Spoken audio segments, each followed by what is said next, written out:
Bab 551. Nama, Dewa Perang Surgawi kembali ke kota penulis, Liu Yuetian.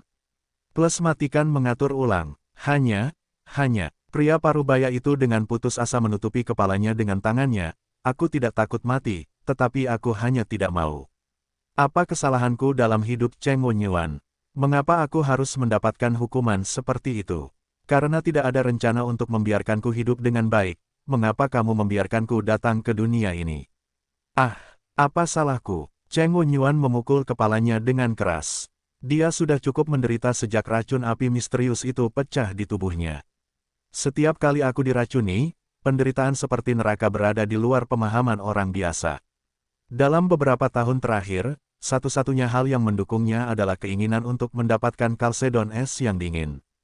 Tetapi sekarang, bahkan secercah harapan ini telah menjadi sia-sia. Adik kecil, aku ingin bertanya satu hal padamu. Cheng Wenyuan menghela napas, dan suasana hatinya perlahan menjadi tenang. Jangka hidupku sekitar 10 hari. Tetapi aku tidak bisa menunggu selama itu. Aku benar-benar tidak ingin menanggung rasa sakit dari rambut beracun. Kematian mungkin melegakan bagiku, tetapi satu-satunya hal yang tidak dapat kupastikan adalah anak-anak di pegunungan. Yang Xuan tercengang. Anak-anak di pegunungan. Cheng Wenyuan mengangguk dan mendesah, aku sendiri yang keluar dari pegunungan. Aku tahu betapa sulitnya di pegunungan. Kemudian, aku sampai pada hari ini selangkah demi selangkah melalui kerja keras dan sedikit keberuntungan. Tetapi tidak semua anak di pegunungan bisa seberuntung aku. Kebanyakan dari mereka ditakdirkan untuk menghabiskan seluruh hidup mereka di pegunungan sejak mereka lahir. Satu-satunya jalan keluar bagi mereka adalah belajar dengan giat. Tetapi bahkan membaca adalah hal yang jauh bagi mereka. Kondisi yang buruk di daerah pegunungan yang miskin tidak akan pernah bisa dipahami oleh orang kota. Jadi sejak aku memiliki sedikit uang di tanganku, aku telah berusaha membantu anak-anak di pegunungan. Aku telah mengirimi mereka makanan dan pakaian serta mengelola banyak sekolah dasar. Aku berharap dapat melakukan yang terbaik untuk membiarkan mereka mengubah takdir mereka melalui membaca. Tetapi begitu aku meninggal, tidak ada yang akan merawat mereka. Aku benar-benar tidak tahan melihat akhir seperti itu, jadi. Cheng Wenyuan menatap Yang Xuan selama beberapa detik, seolah-olah dia sedang membuat keputusan penting. Setelah waktu yang lama, Cheng Wenyuan mengatupkan giginya dan mengucapkan kata yang mengejutkan. Adik kecil, aku ingin memberimu perusahaan dan memberimu semua hartaku. Yang Xuan, Cheng Wenyuan melanjutkan, tetapi kamu harus berjanji padaku satu hal dan terus mendukung anak-anak malang di daerah pegunungan itu untukku. Satu-satunya hal yang tidak bisa kulepaskan sekarang adalah mereka. Yang Xuan, kakak, kamu baik-baik saja. Yang Xuan tampak sedikit terkejut. Baru 3 jam sejak kita menyadarinya. Kamu ingin memberiku puluhan miliar perusahaan. Cheng Wenyuan berkata dengan tegas, aku tahu keputusan ini tidak masuk akal, tetapi aku tidak punya pilihan lain. Aku telah bekerja keras selangkah demi selangkah hingga sekarang. Aku telah menikmati kemuliaan dan kekayaan di dunia. Pada dasarnya, aku tidak kekurangan apapun. Tetapi tidak ada seorang pun di sekitarmu yang tidak memiliki kepercayaan. Orang-orang di luar sana menghormati dan sangat menghormatiku. Tetapi aku tahu bahwa yang mereka hormati bukanlah Cheng Wenyuanku, tetapi aura-aura yang ada padaku. Mereka ingin mendapatkan lebih banyak keuntungan dariku sepanjang waktu. Di mata orang-orang itu, hanya kepentingan. Yang Xuan menggaruk kepalanya dan berkata, tetapi, aku tidak begitu mulia, kamu tidak takut, aku berjanji kepadamu di permukaan. Ketika kamu meninggal, aku tidak akan peduli dengan anak-anak. Aku akan senang dengan uangmu. Cheng Wenyuan mengerutkan kening, jika begitu, aku tidak akan membiarkanmu pergi bahkan jika aku menjadi hantu yang ganas. Yang Xuan tertegun dan tiba-tiba tertawa. Meskipun waktu kontaknya sangat singkat, Yang Xuan sangat menyukai Cheng Wenyuan. Terus terang, baik hati, benar, dan sedikit imut. Kakak, aku tidak bisa membantumu dengan ini. Yang Xuan tersenyum. Cheng Wenyuan hanya menunjukkan ekspresi kesal. Yang Xuan kemudian tersenyum, jadi, kamu harus melakukannya sendiri. Sambil berbicara, dia menunjuk ke batu kalsedon es yang sebening kristal dan berkata, meskipun benda ini tidak berguna, bukan berarti kamu tidak bisa diselamatkan. Apakah aku masih bisa diselamatkan? Semangat Cheng Wenyuan turun, dan matanya penuh dengan antusiasme dan harapan. Yang Xuan menemukan pena dan kertas, menuliskan informasi kontak, dan memberikannya kepada Cheng Wenyuan. Kamu akan segera naik pesawat terdekat ke Jiangnan, dan kemudian menelepon. Telepon siapa ini? Cheng Wenyuan bertanya-tanya. Yang Xuan berkata sambil tersenyum, nona kedua dari keluarga Xiao di Jiangnan, Xiao Zi. Desis. Cheng Wenyuan menarik napas ketika mendengar kata-kata, nona kedua dari keluarga Xiao. Keluarga Xiao di Jiangnan adalah penguasa mutlak Jiangnan. Nama nona kedua dari keluarga Xiao bahkan lebih terkenal. Dikatakan bahwa dia seperti peri dalam legenda. Adik kecil, sepertinya aku benar-benar meremehkanmu. Aku tidak menyangka kau mengenal nona kedua dari keluarga Xiao, tetapi bisakah dia benar-benar menyelamatkanku? Cheng Wenyuan masih tampak sedikit tidak yakin. Yang Xuan mengangguk dan berkata sambil tersenyum, jangan khawatir. Telepon dia saat kau sampai di selatan Sungai Yangtze. Jangan khawatir tentang hal berikutnya. Pastikan kau akan tetap bersemangat di masa depan dan terus membantu anak-anak miskin di pegunungan. Adik kecil, terima kasih banyak, kamu menyelamatkan nyawa. Cheng Wenyuan dengan hati-hati menyimpan catatan itu untuk melindungi hidupnya, lalu menatap Yang Xuan Dao, kakak, aku tidak mengerti sesuatu. Menurutku kamu bukan orang yang membosankan. Aku belum memverifikasi apa yang kukatakan tadi. Semuanya terserah padaku. Apa kamu tidak takut? Aku mengarang semua hal yang kukatakan tadi. Yang Xuan tersenyum, perusahaanmu yang bernilai puluhan miliar akan memberikannya kepadaku tanpa mengedipkan mata. Apakah aku takut kamu mengarang cerita? Seperti yang kamu katakan, jika kamu berani berbohong kepadaku, aku akan benar-benar mengubahmu menjadi hantu yang ganas. Yang Xuanxi tidak meragukan Cheng Wenyuan. Karena pada awalnya, Cheng Wenyuan tidak tahu dia bisa menyelamatkannya. Namun lebih dari 2 juta batu giok diberikan langsung kepada dirinya sendiri tanpa mengedipkan mata. Kemudian, ketika dia mendapatkan kalsedon es dingin, Cheng Wenyuan tidak menyembunyikannya dan langsung mengatakan nilai kalsedon es dingin. Setelah ditolak oleh Yang Xuan, dia tidak ingin mengambilnya dengan paksa. Pria yang baik dan jujur seperti itu tidak akan pernah bisa mengarang cerita. Hahaha, Cheng Wenyuan juga tertawa dan berinisiatif mengulurkan tangan. Hari ini sangat membahagiakan. Aku tidak hanya bisa terlahir kembali, tetapi juga mengenal saudara sepertimu. Namaku Cheng Wenyuan, aku pekerja media baru. Aku pernah bekerja keras di utara sebelumnya, tetapi aku baru saja memindahkan perusahaan ke Nanjiang baru-baru ini. Jika suatu hari saudaraku sedang kosong, dia harus datang ke Nanjiang. Kami tidak akan kembali sebelum kami mabuk. Yang Xuan tercengang, Nanjiang. Ini masih warga kota. Baiklah, aku harus meminta 2 minuman lagi. Yang Xuan juga tersenyum, mengulurkan tangan dan memegangnya dengan tangan. Cheng Wenyuan. Pesawat mendarat mulus di bandara Nanjiang. Yang Xuan turun dari pesawat dengan perasaan haru di hatinya. Kecerobohan ini telah meninggalkan negeri ini selama setengah tahun. Yang Xuan tumbuh di kamp pelatihan sejak ia memiliki ingatan, jadi ia tidak tahu dari mana asalnya. Namun, Nanjiang adalah tempat tinggalnya setelah kembali ke rumah, jadi ia selalu menganggap Nanjiang sebagai kampung halamannya. Keluar dari bandara, saya melihat Sunan menunggu dengan cemas di terminal. Menantu perempuan, di sini. Yang Xuan melambaikan tangan kepada Sunan. Suamiku. Sunan terlalu bersemangat untuk melihat Yang Xuan dan bergegas memeluknya. Apakah kau merindukanku? Yang Xuan bertanya sambil tersenyum. Saya belum melihat Sunan selama setengah tahun.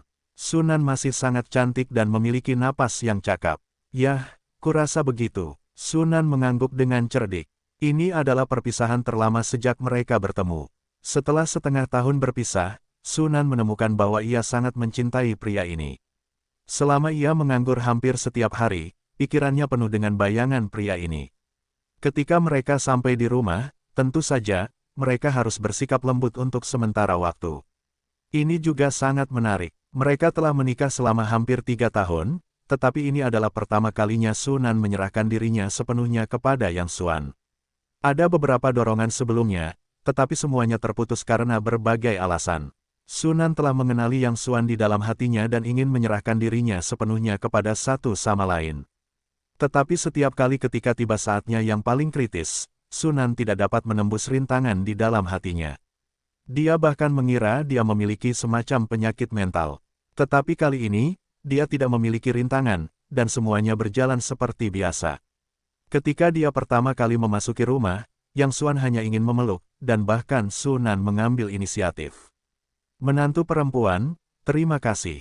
Hari ini adalah hari terindah dalam hidupku. Yang Xuan memeluk Sunan erat-erat, begitu gembira sehingga dia tidak tahu harus berkata apa. Dia bukan seorang biksu. Dia menjaga menantu perempuan yang begitu cantik setiap hari. Jika dia tidak memikirkannya, itu pasti bohong. Tetapi dia juga menghormati Sunan. Selama Sunan tidak mau, dia tidak akan pernah memaksanya. Maksudmu kamu tidak akan bahagia jika tidak melakukannya denganmu. Sunan sengaja memasang wajah datar. Yang Xuan Lian buru-buru berkata, bahagia, tentu saja. Selama aku melihatmu setiap hari, aku akan sangat bahagia. Tetapi jika aku melihatmu lagi, aku akan lebih bahagia lagi. Hei, orang jahat. Sunan melotot marah pada pria itu, tetapi dia merasa sangat bersalah di dalam hatinya. Aku telah menjadi seorang istri selama hampir 3 tahun, dan aku telah melakukan kewajibanku sebagai seorang istri hari ini. Dalam beberapa hari berikutnya, Yang Xuan hampir setiap hari menantikan Sunan pulang kerja. Bagaimanapun, saat itu musim kemarau dan hujan yang panjang. Yang Xuan merasa bahwa ia tidak mendapatkan cukup waktu. Namun, Sunan sangat sibuk sehingga bekerja lembur hingga tengah malam adalah hal yang biasa. Setiap kali melihat Sunan menyeret tubuhnya yang lelah pulang, Yang Xuan hanya dapat menahan pikirannya dalam beberapa aspek. Lebih penting membiarkan Sunan beristirahat dengan baik daripada melakukan itu. Istriku, bagaimana keadaan perusahaanmu sekarang? Kamu adalah seorang bos. Mengapa kamu terus-menerus kelelahan setiap hari? Suatu malam, Sunan tidak kembali sampai lebih dari pukul 11 tengah malam. Yang Xuan dengan cepat mengganti sandal Sunan dan menuangkan secangkir air panas. Sunan tampak lelah.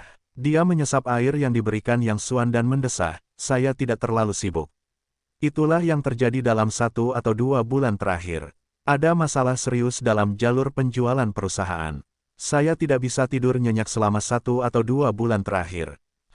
Ada apa? Bukankah perusahaan Anda selalu berjalan dengan baik? Yang Xuan bertanya dengan curiga. Dia tidak pernah khawatir tentang perusahaan pakaian yang dijalankan oleh Sunan dan Sumei. Baik itu dana, saluran, atau bahan baku, Yang Xuan telah mengatur semua jalur dengan baik. Dan Sunan dan Sumei tidak perlu khawatir tentang kemampuan mereka. Satu di dalam dan satu di luar, semuanya dalam keadaan baik. Jika pengembangan terus berlanjut pada kecepatan awal, Pakaian Su akan menjadi salah satu perusahaan pakaian kelas 1 di Tiongkok dalam beberapa tahun. Jadi ketika Sunan mengatakan bahwa perusahaan baru-baru ini mengalami masalah, Yang Xuan merasa sangat bingung. Awalnya, semuanya sangat lancar. Para pendahulu kami merawat kami dengan baik dan kami sendiri bekerja keras. Tetapi lebih dari sebulan yang lalu, Nanjiang tiba-tiba meluncurkan rencana pengembangan ekonomi. Sebuah konferensi tentang menarik investasi telah diadakan, dan banyak perusahaan datang dari luar sekaligus. Perusahaan-perusahaan ini lebih besar dari yang lain. Kami kehabisan napas dalam segala aspek, baik dalam hal kontak maupun skala. Penjualan juga turun tajam. Puluhan juta barang menumpuk di gudang dan tidak dapat dijual. Jika terus seperti ini, saya tidak tahu berapa lama ini bisa bertahan. Yang Xuanzuo merenung sejenak dan buru-buru mengirim pesan kepada Li Yu menanyakan tentang Nanjiang. Li Yu langsung menelepon Yang Xuan. Jawabannya mirip dengan apa yang dikatakan Sunan. Meskipun Nanjiang hanya kota lapis ketiga di selatan, karena lokasi geografisnya yang istimewa, terutama beberapa bulan yang lalu, setelah negara memposisikan Nanjiang sebagai pusat transportasi zona ekonomi ini, Nanjiang tiba-tiba menjadi kue di mata banyak ibu kota. Memanfaatkan kesempatan ini, pejabat Nanjiang meluncurkan kegiatan menarik investasi yang gencar dan menawarkan banyak kondisi yang menguntungkan. Untuk sementara waktu, modal dan perusahaan yang tak terhitung jumlahnya mengalir masuk, dan Nanjiang tiba-tiba terpisah. Bagi Nanjiang secara umum, ini jelas merupakan hal yang baik. Namun, bagi perusahaan lokal, ini tidak diragukan lagi merupakan tantangan berat yang belum pernah terjadi sebelumnya. Pola bisnis kota Nanjiang dirombak hanya dalam 1 atau 2 bulan. Banyak modal eksternal mengalir masuk, termasuk banyak perusahaan berskala besar. Bahkan Tiancheng Group tidak lagi menjadi penguasa perusahaan Nanjiang. Secara halus, Nanjiang sekarang seperti masa-masa sulit dalam sejarah dinasti-dinasti itu. Semua pahlawan berdiri bersama. Jika ada yang bisa berdiri teguh dan menonjol dalam kompetisi ini, dia bisa menjadi pemimpin generasi baru. Meninggalkan Nanjiang selama setengah tahun, saya tidak menyangka begitu banyak hal akan terjadi. Yang Xuan dengan lembut mengetuk kepalanya. Melihat wajah lelah menantu perempuannya, dia diam-diam merasa tertekan. Menantu perempuan, jika Anda tidak mempertimbangkan pasar dan hanya mempertimbangkan kualitas produk, apakah pakaian yang Anda dan perusahaan Sumei hasilkan dapat bersaing di pasar? Tanya Yang Xuan. Tentu saja, mengacu pada produknya sendiri, Sunan penuh percaya diri, saya sendiri yang memeriksa setiap pakaian, dari desain hingga bahan. Kami selalu berpegang pada prinsip keuntungan kecil dan perputaran cepat, dan tidak pernah mengabaikan kualitas demi keuntungan. Dari segi kualitas, kami benar-benar tidak dapat mengejar pakaian merek besar itu untuk saat ini, tetapi dari segi kinerja biaya, saya tidak dapat menjamin bahwa kami adalah yang pertama, tetapi kami pasti dapat menempati peringkat 3 teratas. Yang Xuan bertanya lagi, maksud Anda, yang kurang dari kami sekarang bukanlah daya saing produk, tetapi pasar, kan? Sunan mengangguk dan mendesah, ya, dapat dipahami bahwa kami adalah perusahaan rintisan kecil. Merek dan perusahaan kami tidak terkenal. Pasar sama sekali bukan lawan dari perusahaan-perusahaan besar itu. Ada produk, tidak ada pasar. Yang Xuan dengan lembut mengetuk kepalanya dengan tangannya. Tiba-tiba dia teringat sesuatu dan berkata, apakah kamu pernah membawa barang secara langsung? Itu adalah dengan merekrut selebriti online dengan lalu lintas yang besar dan menggunakan kekuatan media baru untuk melakukan siaran langsung dan membawa barang. Sekarang tampaknya ini sangat populer. Yang Xuan tiba-tiba teringat bahwa ketika dia berada di Yunnan Selatan, saudara Bin membantu kamar dagang Runbang untuk membawa barang. Meskipun saudaranya tidak mau mendengarkan alasan, orang tua terbelakang, 2 kali memukul 666, angka penjualan mengejutkan Yang Xuan. Siaran langsung dengan barang, Sunan tampak sedikit bingung. Dia jarang memperhatikan hal-hal ini. Dia bahkan tidak memasang aplikasi seperti tangan dan suara di ponselnya, jadi dia tidak tahu banyak tentang industri yang sedang berkembang ini. Dong-dong, pada saat ini, tiba-tiba ada ketukan di pintu. Siapa yang datang tengah malam? Yang Xuan sedikit mengernyit, dan kewaspadaan naluriah melintas di matanya. Itu Sumei. Dia hanya mengetuk pintu di tengah malam. Sunan bergegas membuka pintu. Itu Sumei. Saya baru saja teringat sesuatu yang mendesak. Kita dapat menggunakan kekuatan media baru untuk membawa barang secara langsung. Saya baru saja pergi ke pesta makan malam. Semua orang membicarakannya. Sepertinya kita sudah ketinggalan zaman. Sumei bergegas masuk ke pintu dan langsung menuju ke topik. Dia dan Sunan memiliki satu di luar dan satu di dalam. Sunan terutama bertanggung jawab atas produksi produk dan manajemen internal, sementara Sumei bertanggung jawab atas hubungan eksternal dan hubungan masyarakat. Dia juga sibuk setiap hari. Yah, kakak iparku berpikiran sama denganku. Aku baru saja memberitahu menantu perempuanku tentang hal itu. Yang Xuan berkata sambil tersenyum. Hei, kapan kamu kembali? Sumei menemukan bahwa Yang Xuan juga ada di rumah. Anak baik, jika kamu keluar selama setengah tahun, kamu tidak takut menantu perempuanmu akan lari dengan yang lain. Sumei berani dan tidak terkendali. Dia menghampiri dan meninju dada Yang Xuan, bagaimana dengan gelang giok yang aku minta kamu bawakan untukku? Apakah kamu lupa, aku tidak bisa melupakan apa yang dipesan kakak iparku. Sambil tersenyum, Yang Xuan mengeluarkan liontin giok hijau tua yang bening dari sakunya dan berkata sambil tersenyum, tetapi gelang itu tidak menemukan yang cocok.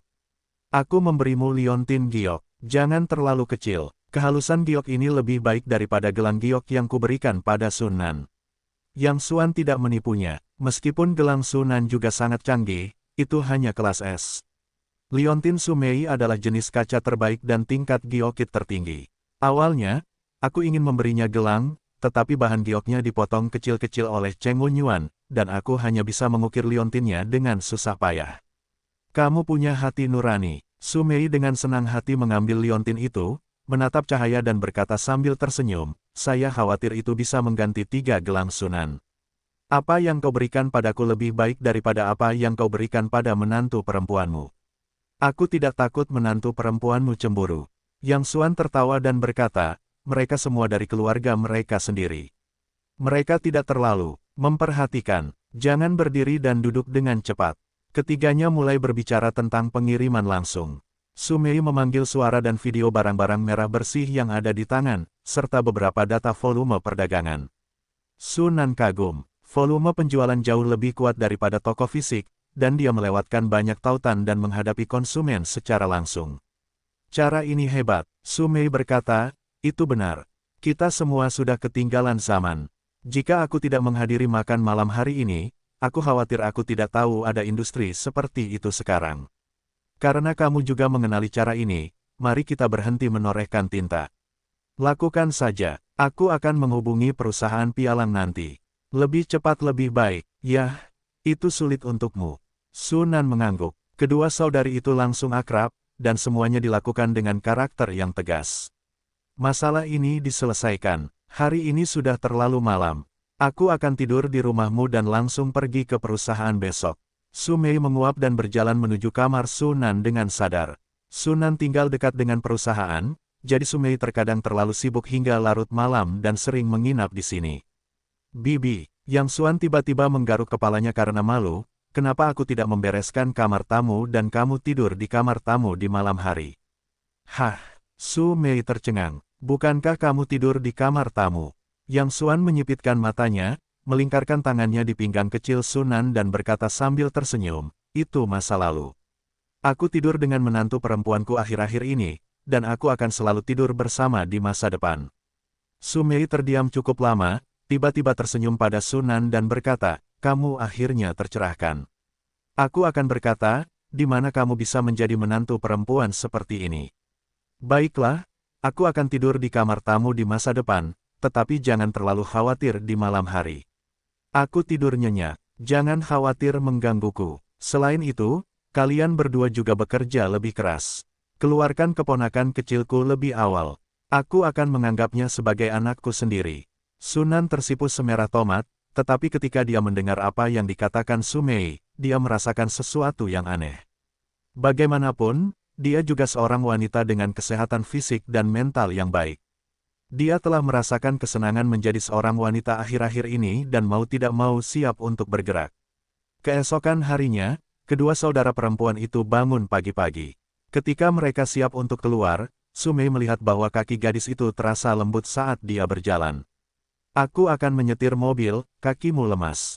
Sulit untuk menginjak rem untuk sementara waktu.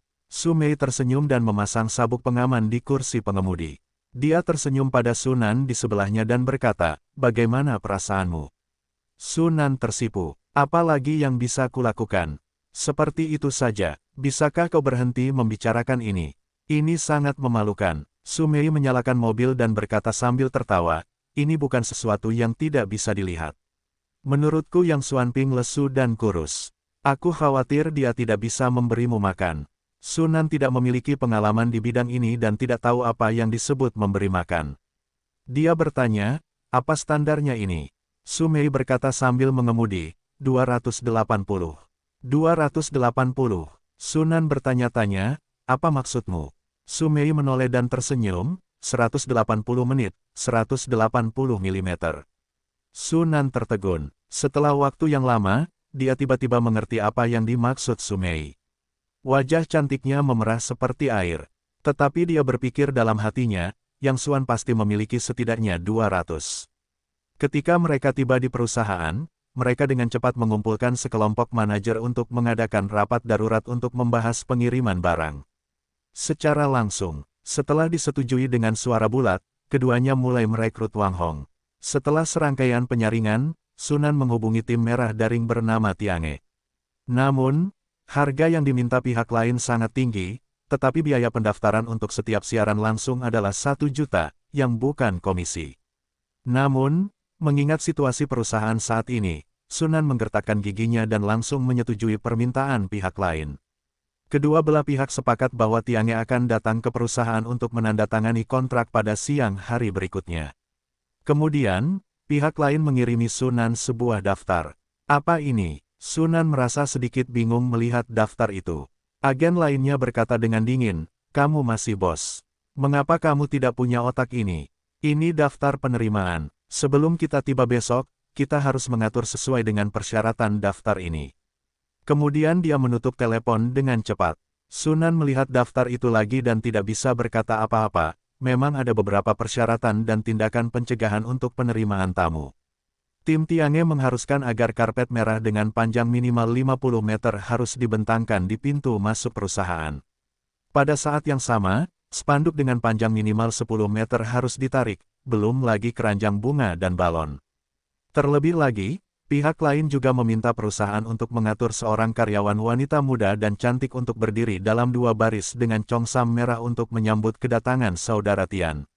Yang paling depan hampir tidak dapat diterima, tetapi yang terakhir tidak dapat diterima. Su Mei sangat marah sehingga dia menepuk meja dan berpikir dalam hati bagaimana mungkin jaring merah saat ini memiliki rak sebesar itu. Namun, demi kepentingan perusahaan, Sunan dengan enggan berkompromi. Keesokan paginya, Sunan melakukannya sendiri dan mengarahkan tata letak di tempat. Spanduk, karpet merah, keranjang bunga, balon, sebanyak itu. Beberapa perusahaan yang tidak mendapat informasi di dekatnya juga bertanya kepada Sunan apakah ada pemimpin besar yang datang untuk memeriksa. Pada siang hari berikutnya, karena sesuatu terjadi di luar Su Mei, Sunan berdiri di pintu dan menunggu secara langsung. Kedua belah pihak membuat janji untuk bertemu pukul 12, tetapi hingga pukul 12.10, masih belum ada tanda-tanda. Sunan harus menelepon agennya, "Halo, Nona Zhao, ini Sunan. Kami sudah siap di sini. Kapan Anda akan datang?" Di ujung telepon terdengar suara agen yang tidak sabar, "Kakak Tian mabuk tadi malam. Sekarang dia baru bangun dan sedang mandi. Dia akan datang setelah makan siang." Sunan menahan emosinya dan bertanya dengan sopan, "Jam berapa sekarang? Saya bisa mengatur waktu di sini.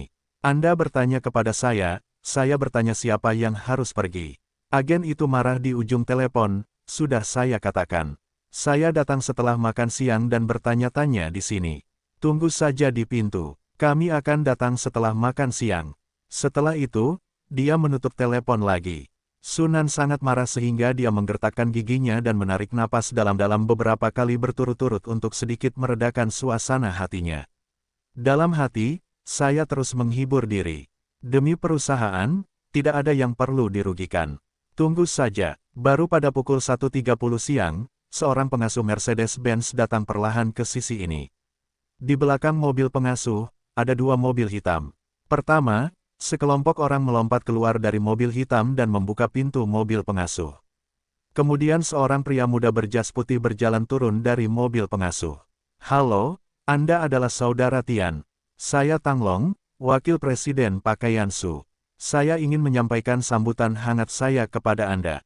Wakil Presiden Tang Long bergegas berlari dengan antusias dan mengambil inisiatif untuk mengulurkan tangannya. Namun, saudara Tian tampak tidak senang, memasukkan tangannya ke saku celana, mengerutkan kening dan berkata, "Di mana Bos Su?" Tang Long segera berkata sambil tersenyum, "Presiden Su Gang baru saja menunggu di pintu." Kemudian dia naik ke atas dengan tergesa-gesa. "Dia secara khusus memintaku untuk menunggu di sini. Bagaimana kalau kita naik dulu? Di luar dingin. Tadi ada pelanggan yang sangat penting, jadi Sunan naik ke atas terlebih dahulu." "Apakah ini ketulusan perusahaanmu?" Di samping saudara Bin, seorang wanita berusia sekitar 356 tahun, mengenakan jas biru dan kacamata kawat emas, berkata dengan dingin, "Biarkan Tuan Su turun untuk menemuimu segera, atau kami akan pergi sekarang." "Apakah kamu?" "Aku agen saudara Tian. Sudah kubilang begitulah caramu melakukan sesuatu. Perusahaan sebesar ini sama sekali tidak sopan. Cepat panggil bosmu. Jika kita tidak dapat melihat siapapun dalam waktu 5 menit, kami akan segera pergi." Agen itu memarahi. Dengan marah, gigi Tang Long gatal karena marah. Jika bukan karena situasi keseluruhan, dia benar-benar ingin menamparkan wanita tua itu. Tetapi dia masih menahan amarahnya dan menelepon Sunan. Setelah beberapa saat, Sunan bergegas menuruni tangga dengan pakaian profesional.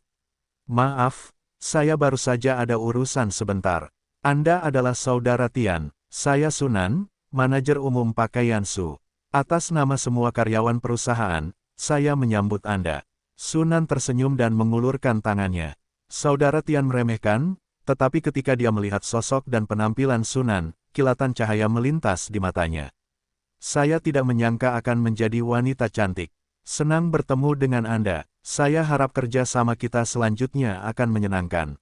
Saudara Tian mengulurkan tangannya. Awalnya, menurut etiket, pria dan wanita berjabat tangan.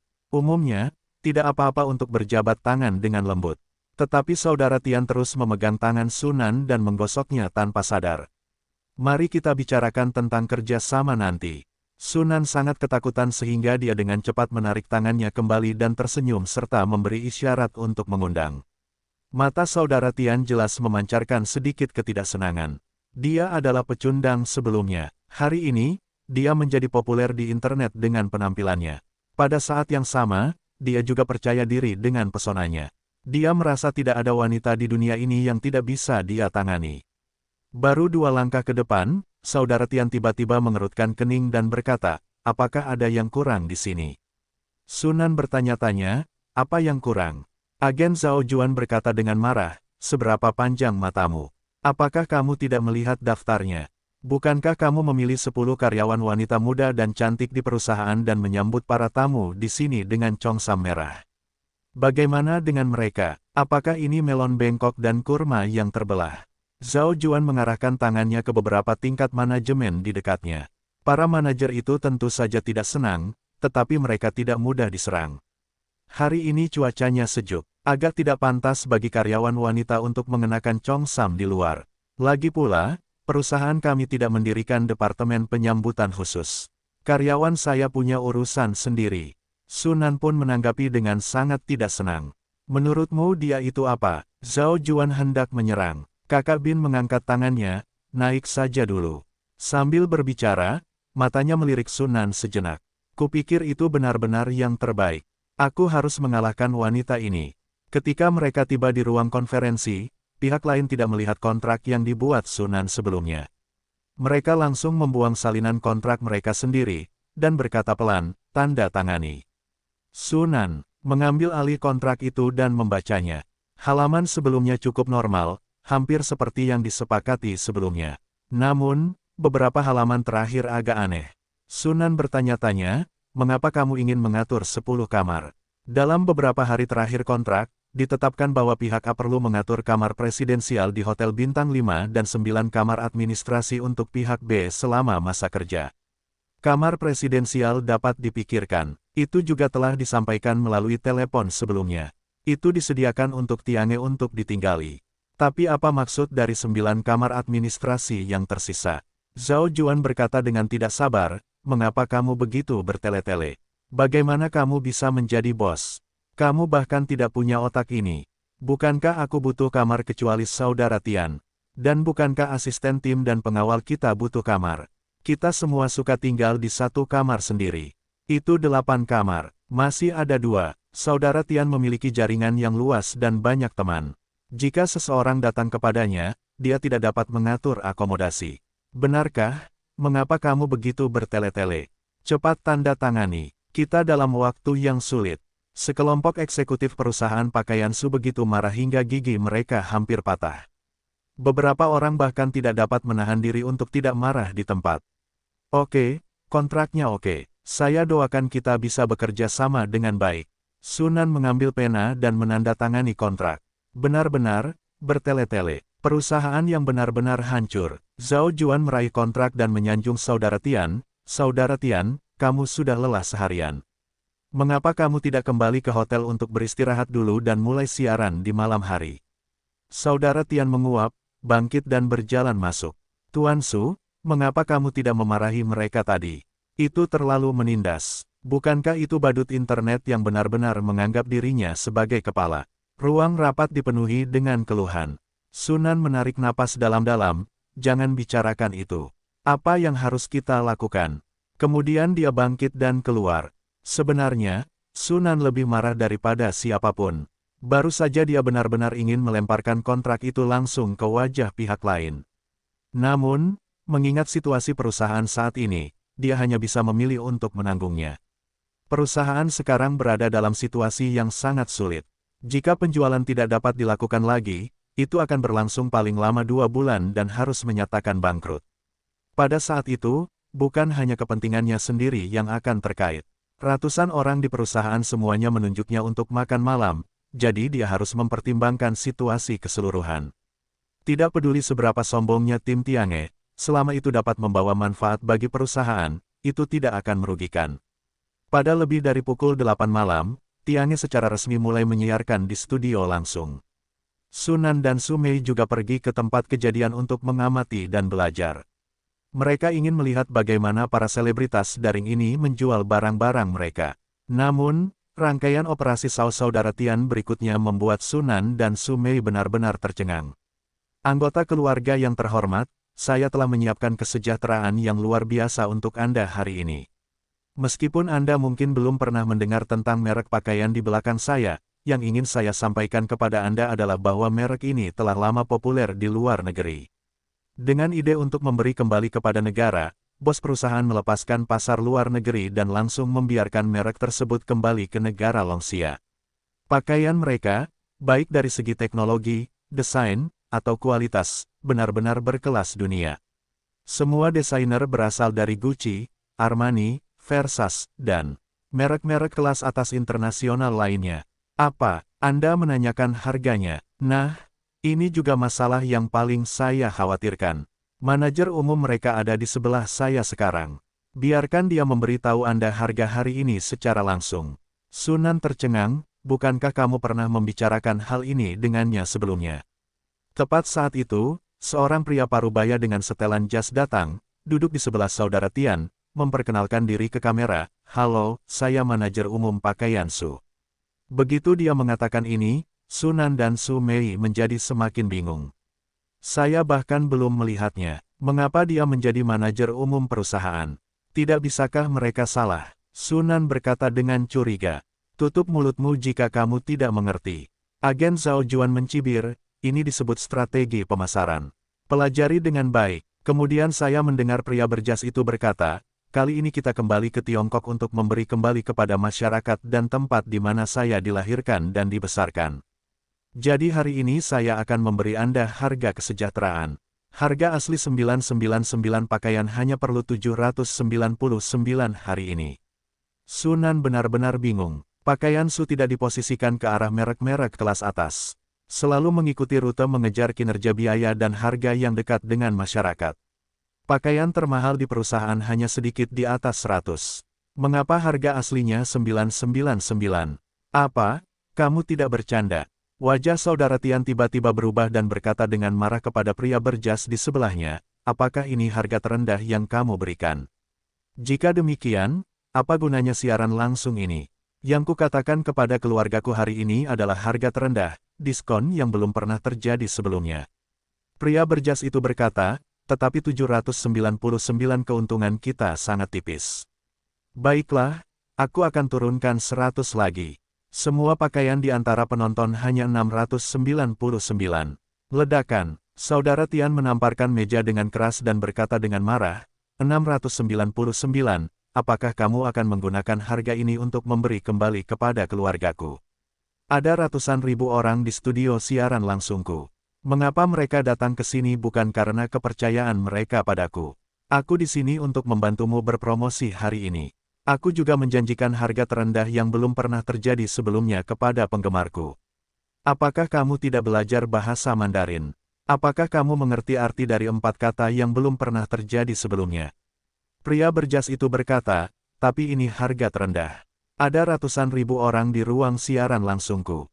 Kau bisa melihatnya dengan jelas dengan mata terbuka lebar. Suara marah saudara Tian menyela. Baiklah, kalau begitu aku tidak akan mendapat uang.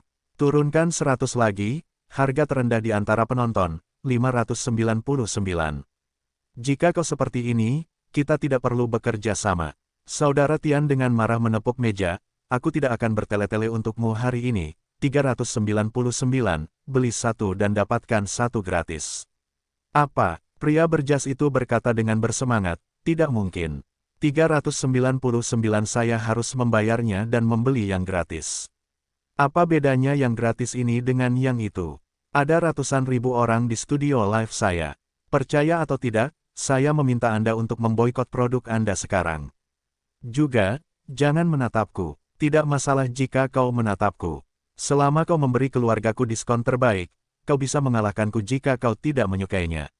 Aku akan bertanya sekali lagi, 399, beli satu gratis satu, dan kau bisa menjawabku. Pria berjas itu bahkan menangis, ya Tuhan, bukan berarti aku tidak mau. Aku juga ingin keluargaku mendapatkan keuntungan terbesar. Tetapi ribuan karyawanku harus makan. Bahkan jika kau tidak mengerti aku, kau juga harus mengerti karyawanku. Baiklah, begitulah yang kau katakan. Saudara Tian muncul dengan wajah serius. Setelah waktu yang lama, dia menggertakkan giginya dan berkata, baiklah, kalau begitu, aku tidak menginginkan biaya pendaftaran dan komisiku hari ini. Selain itu, aku secara pribadi mengambil subsidi 20 juta lagi. Aku berjanji kepada keluargaku untuk memberimu harga terendah. Aku harus melakukan apa yang aku katakan. Mata pria berjas itu merah. Saudara Tian, Anda, oke, Anda orang paling benar yang pernah saya lihat. Kalau begitu saya tidak akan mengatakan apa-apa, 399, beli satu gratis satu, 5.000 pesanan. Saudara Tian berteriak ke kamera, 5, 4, 3, 2, 1. Keluarga cepatlah ambil, hanya ada 5.000 pesanan. Data penjualan melonjak dalam sekejap. Siaran langsung ini menjual ratusan ribu pesanan. Setelah siaran langsung, Saudara Tian segera mengubah wajahnya dan mengeluh kepada pria berjas, hati-hati saat Anda berbicara dengan saya di masa mendatang. Bintang-bintang ludah ada di wajah saya. Jika ini terjadi lagi lain kali, Anda akan berkemas dan pergi. Pria berjas itu tampaknya tidak memiliki momentum seperti manajer umum tadi, dan dengan cepat menyanjung, ya, saya akan memperhatikan lain kali. Saudara Tian meregangkan tubuh. Sekelompok orang di dekatnya segera menuangkan teh, memukul-mukul kaki dan mengusap bahu mereka. Pertarungan itu seperti melayani Buddha tua. Tuan Su, saya puas dengan datanya. Kakak Tian mengangkat kepalanya malas, bermain denganku dan menatap Sunan. Sunan melihat data penjualan. Itu benar-benar objektif. Tapi aku tidak bisa bahagia. Aku selalu merasa ada sesuatu yang mengganjal di hatiku.